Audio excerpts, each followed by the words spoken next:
Hello Sahi. ராம்கே, கொஞ்சம் பேசலாமா? S பேசலாம். சொல்லு. ரிப்போர்ட்ஸ் எல்லாம் பாத்தியா? பார்த்தேன். நீ என்ன நினைக்கிற? நான் நினைக்கிறது இருக்கட்டும் சாஹி. நீ தான் ஆன்காலஜிஸ்ட். கேன்சர் ட்ரீட்மெண்ட்ஸ்க்காக நிறைய ரிசர்ச் பண்ணிட்டு இருக்க. நீ சொல்லு மேன். சரி, நான் உன்னை டாக்டரா நினைச்சு பேசணுமா இல்ல பேஷண்டோட அப்பாவை நினைச்சு பேசலாமா? நீ டாக்டராவே பேசு சாஹி. Vinay cross stage 2. இப்போ ஸ்டேஜ் 3ல இருக்கான். நம்மளால ஏதாவது செய்ய முடிஞ்சா அதை இப்ப செஞ்சுதான் உண்டு. அடுத்த ஸ்டேஜ் போயிட்டான்னா வாய்ப்பு ரொம்ப ரொம்ப கம்மி. இப்ப என்ன பண்ணலாம் சாஹி? நீ இப்போ என்ன ட்ரீட்மெண்ட் கொடுத்துட்டு இருக்க?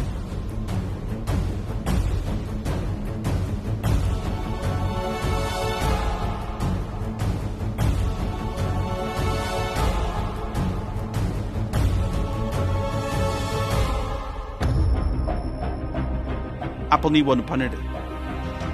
கீமோவை ஸ்டார்ட் பண்ணிடு ராம்கே.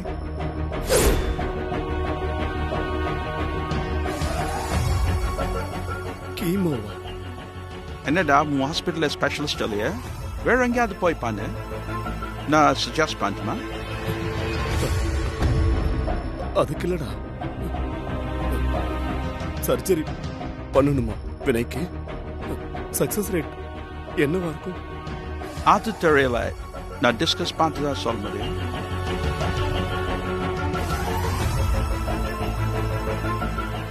ராம்கே, என்ன ஆச்சு? என்ன யோசிக்கிற?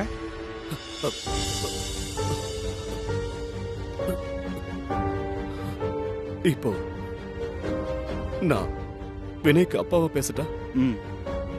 ஃபர்ஸ்ட் டைம் அவனுக்கு கேன்சர்னு தெரிஞ்சப்பவே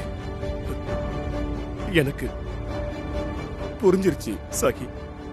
He is in critical stage.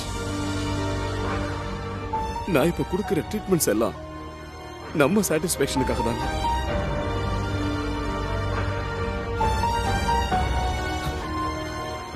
நான் அதனாலதான் கீமோலாம் ஸ்டார்ட் பண்ணல. இருக்கிற வரைக்கும் என் பையன் சந்தோஷமா இருந்துட்டு போகட்டுமே. 1% தான் சக்சஸ் ரேட் இருக்கிறப்போ ஒரு சர்ஜரிக்காக ஏன் அவனை கஷ்டப்படுத்தணும்? ஆனா இப்போ தப்பு பண்ணிட்டோமோன்னு ரொம்ப எனக்கு பயமா இருக்கு. புரியுது ராம்கே, ஆனா நீ ஒன்று மறந்துட்ட. சக்சஸ் ரேட் வெறும் 0 இல்லை, below 1% தான். அதுல வினாய் சரியாகிற வாய்ப்பும் இருக்கு. நாம் ஏன் அதை மிஸ் பண்ண? இல்லடா, அதுக்கு அவன் பாடி சர்ஜரிக்கெல்லாம் கோஆபரேட் பண்ணுமான்னு ஒரு விஷயம் இருக்குல்ல. நீ எதுக்கு இருக்க? நீ தான் பண்ண வேணும். Come on Ramki, you're a doctor. சரி, நீ ஒன்று சொல்ல. இப்போ நீ விநாயக அப்பாயில உன்னோட 1000 பேஷண்ட்ஸ்ல அவன் ஒருக்க சர்ஜரி பண்ணா குறைச்சிக்க 1%க்கும் கம்மியா சான்ஸ் இருக்கிற ஒரு கேன்சர் பேஷண்ட். அப்ப நீ என்ன பண்ணுவ? அவனை சர்ஜரிக்கு புஷ் பண்ணுவியா இல்ல அப்படியே விட்டுருவியா?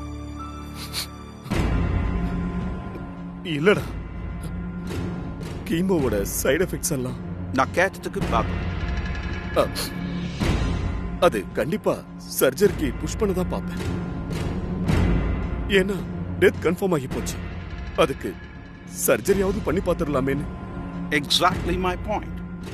உன் பையன் அவனுக்கு வலிக்கும் இதெல்லாம் யோசிக்காத. அவன் முன்ன நம்பிக்கிற ஒரு பேஷண்ட். அவனுக்கு ஆஸ் பர் ப்ரொசீஜர் என்ன பண்ணணுமோ அதை பண்ணு. இதுவே லைட்டு. லேட்னா எனக்கு புரியல. இதே மாதிரி போனா அவன் மேக்ஸிமம் 1-2 monthsல next stage போயிடுவான். Nobody can help. So chemo start பண்ணி surgery பண்றது பாசிபிளா எப்ப பண்ணலான்னு நானும் இங்கே இருக்கிற மற்ற டாக்டர்ஸ் கிட்ட டிஸ்கஸ் பண்றேன். விநாயக் ட்ரீட்மெண்ட்ல என்னென்ன போகுதுன்னு நீ எனக்கு அப்பப்போ அப்டேட் பண்ணு. நானும் உனக்கு சீக்கிரமா அப்டேட் பண்றேன். ஓகேவா? Okay okay Sakhi. அப்புறம் கொஞ்சம் கொஞ்சம் நம்ம ஃபுட் இன்டேக் கம்மியாகும். கொஞ்சம் வாமிட் அதிகம் வர ஆரம்பிக்கும். நீ தான் பார்த்துக்கணும். Okay, take care. Okay.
Tablet போட்டீங்களா?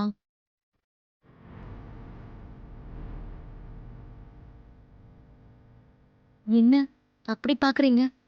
ஏதோ புதுசா பாக்குற மாதிரி. ஆமாம், புதுசாக தான் பார்க்குறேன். உட்காரு. மித்ரா, என்னால் இன்னும் நம்பவே முடியல மித்ரா. உனக்கு நிஜமாவே என் மேலே அவ்வளோ அன்பா? எத்தனை தடவை கேட்பீங்க? எத்தனை தடவை வேணாலும் கேட்பேன். நான் எத்தனை தடவை கேட்டாலும் நீ சொல்லணும். ஏன் தெரியுமா? ஏன்? ஏன்னா நீ சொல்ல தான் எனக்கு வாழணும்னு ஆசை வருது. ஆசை இருந்தா போதும், கண்டிப்பா வாழ்ந்துடலாம்னு எனக்கு தெரியும் மித்ரா. சரி, சொல்றேன். ஆமா, உங்க மேல எனக்கு அவ்வளோ பாசம். எவ்வளோ? வானத்தளவு. தேங்க்ஸ் மித்ரா. எதுக்குங்க எனக்கு தேங்க்ஸ்? என் கூட இருக்கல்ல, அதுக்கு தான். இந்த உலகத்துல நிறைய பேருக்கு இதான் மித்ரா பிரச்சனை. அவங்க கஷ்டப்படுறப்போ யாருமே கையை பிடிச்சிட்டு நிக்கவே மாட்டாங்க. ஒரு பெரிய வார்ல நம்ம தனியா ஃபைட் பண்ணணும்னு நினைக்கிறப்போ வர விரக்தி தான் மனுஷங்களை கொல்லும் மித்ரா. இந்த வார் கொல்லாது. இதே நமக்காக ஒருத்தங்க, ஒரே ஒருத்தங்க எல்லாத்தையுமே விட்டுட்டு நம்ம கூட நின்னாங்கன்னு வையேன், அவங்களுக்காக வச்சும் நம்ம ஜெயிக்கணும்னு நினைப்போம்.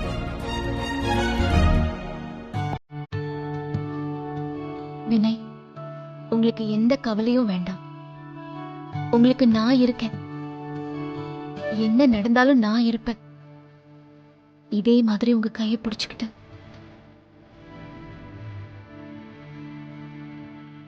எனக்கு உன்ன நினைச்சாதான் மித்ரா ரொம்ப கஷ்டமா இருக்கு. என்ன நினைச்சு கஷ்டப்பட என்ன இருக்கு? நீ எல்லாமே ஈஸியா சொல்லிட்ட. எனக்கு ஒவ்வொரு நிமிஷம் எனக்குள்ள இருக்கிற அந்த நினைப்பை என்ன கொண்டுகிட்டே இருக்கு. இங்க ஏன் சுயநலத்துக்காக உன்னை கஷ்டப்படுத்துறோன்னு. நாளைக்கு எனக்கு ஏதாவது ஆயிடுச்சுன்னா நீ என்ன செய்வ? எப்படி தாங்கிப்ப? எனக்கு எதுவுமே தெரியல மத்து. நம்ம ஜாலியா ஏதோ சந்தோஷமா இருக்க முடியுமா சொல்லு? வினய், உங்களுக்கு தான் இந்த பயம் எல்லாம். எனக்கு இந்த மாதிரி எந்த பயமும் இல்ல. ஏன்னா உங்களுக்கு எதுவும் ஆகாதுன்னு எனக்கு தெரியும். என்ன அம்மா கூட சேர்ந்து சேர்ந்து நீ இப்படி பேச ஆரம்பிச்சிட்டியா? அவங்க தான் எதையுமே புரிஞ்சிக்காம கண்மூடித்தனமா நம்பிட்டு இருக்காங்கன்னா நீயும் ஏன் மித்து? கண்மூடித்தனமாலாம் நான் ஒண்ணு நம்பல. எனக்கு என்னமோ தோணுது உங்களுக்கு எதுவும் ஆகாதுன்னு. நீங்க வேணா பாருங்க. ஏன் மித்ரா நீ வேற? எனக்கு நல்லா ஃபீல் பண்ண முடியுது. நான் ஒவ்வொரு நாளும் கொஞ்சம் கொஞ்சமா டவுன் ஆயிட்டே வரேன்.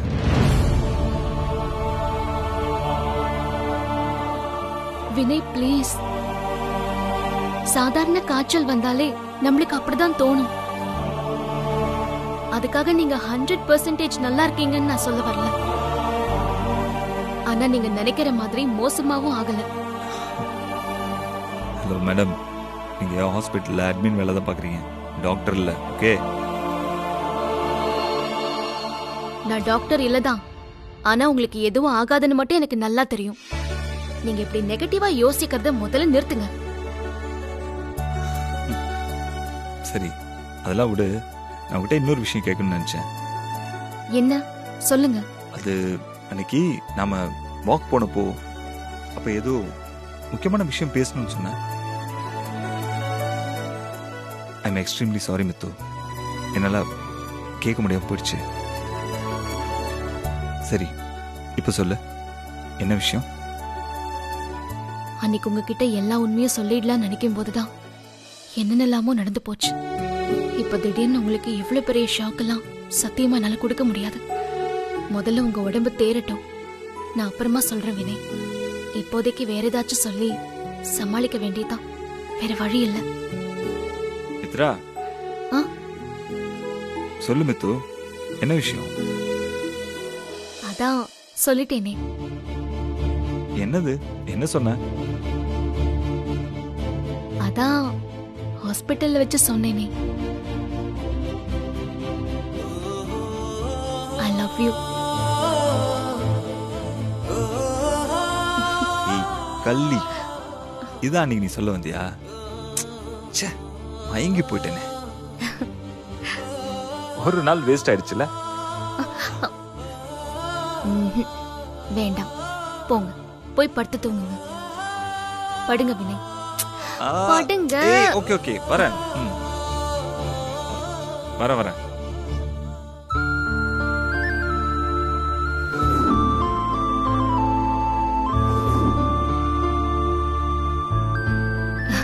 Good night.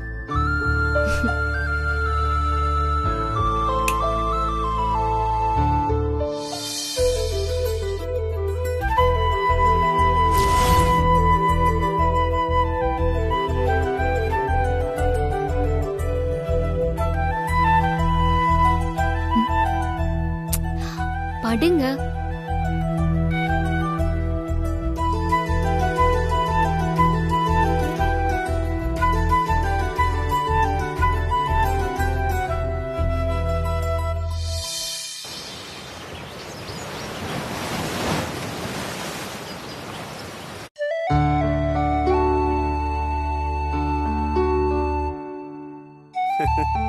வாங்க வாங்க, நீங்களும் உட்காருங்க, சாப்பிடலாம்.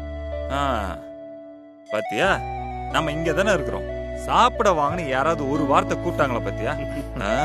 அவங்க பாட்டுக்கு நல்லா உட்காந்து கட்டுன்னு கட்டிட்டு இருக்காங்க. டேய் வினய், இவ்வளவு நேரம் உங்களுக்காக வெயிட் பண்ணி பார்த்துட்டு தான் இப்பதான் சாப்பிடவே உட்கார்ந்தோம். வசு, வினய்க்கு டிஃபன் எடுத்து வை. எனக்கு அதெல்லாம் ஒண்ணு வேண்டாம். எனக்கு என் ஒய்ஃப் இருக்கா, அவ பாத்துப்பா. ஐயோ ப்ளீஸ், நீங்களாம் சாப்பிடுங்க.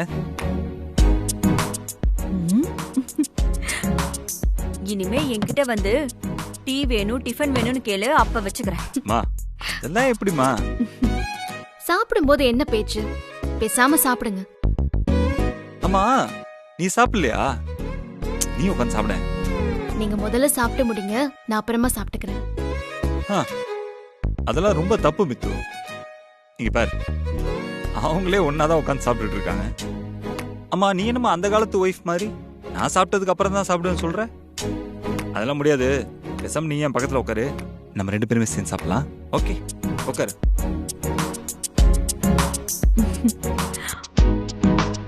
நீ உட்காந்து சாப்பிட. சரி.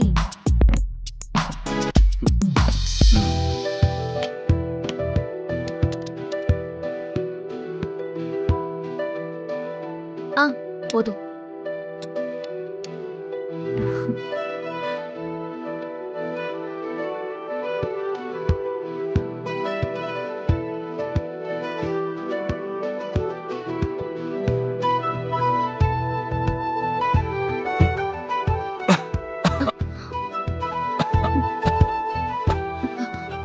வினய், வினய் என்னாச்சு?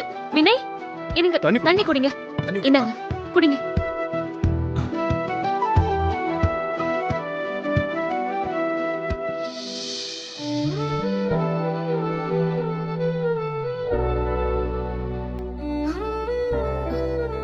ஓகேவா?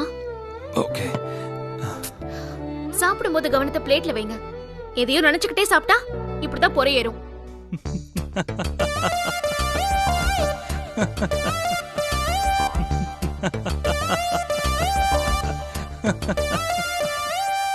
சும்மா இருமல் வர மாதிரி நடிச்சேன். நீ எம்எல்ஏ எவ்வளவு அன்பா இருக்குன்னு இங்க இருக்கவங்கள பாக்கணும்ல, அதான்.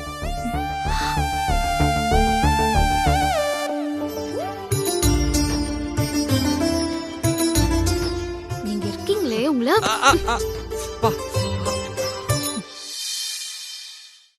என்ன இது? என்னைக்கும் இல்லாத திருநாளா இன்னைக்கு இவ்ளோ அந்யோன்யமா இருக்காங்க. ஹாஸ்பிட்டலுக்கு போறதுக்கு முன்னாடி இவங்க 2 பேரும் தாமரை இலையும் தண்ணியும் மாதிரி இருந்தாங்க. இப்ப என்ன ஃபெவிகால் போட்டு ஒட்டுன மாதிரி அன்பை பொழிஞ்சுகிட்டு இருக்காங்க. ஹாஸ்பிட்டல்ல இருக்கும்போது நமக்கு தெரியாம ஏதாவது நடந்துருச்சா?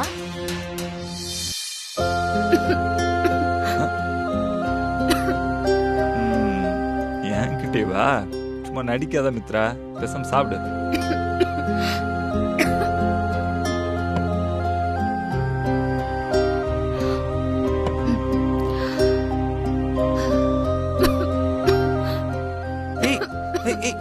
என்னாச்சு மித்ரா?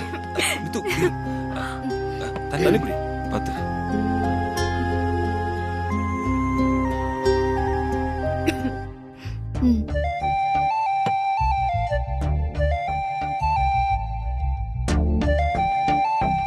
மேடம், பிளேட்டை பார்த்து சாப்பிடுங்கன்னு எனக்கு அட்வைஸ் பண்ணிட்டு இப்ப நீ எங்க நினைப்ப வச்சுட்டு சாப்பிடுற? நான் கரெக்டா தான் சாப்பிடுறேன். ஆனா யாரோ என்ன நினைக்கிறாங்கன்னு நினைக்கிறேன், அதான் பொறையேறுது. ஓ இல்லையே. ஏய், பக்கத்துல நான் இருக்கும்போது உன்னை பத்தி வேற யார் நினைக்க முடியும்?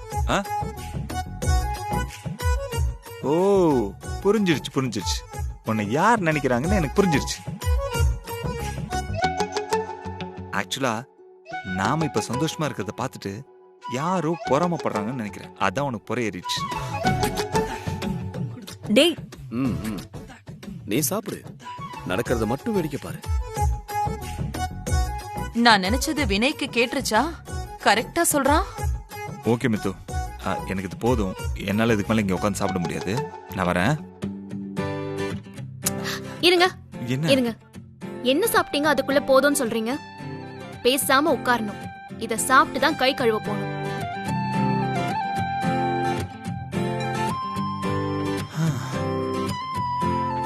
என்னால முடியலதான், என்ன பண்றது? அதான் நீ சொல்லிட்டல, நான் சாப்பிடுறேன்.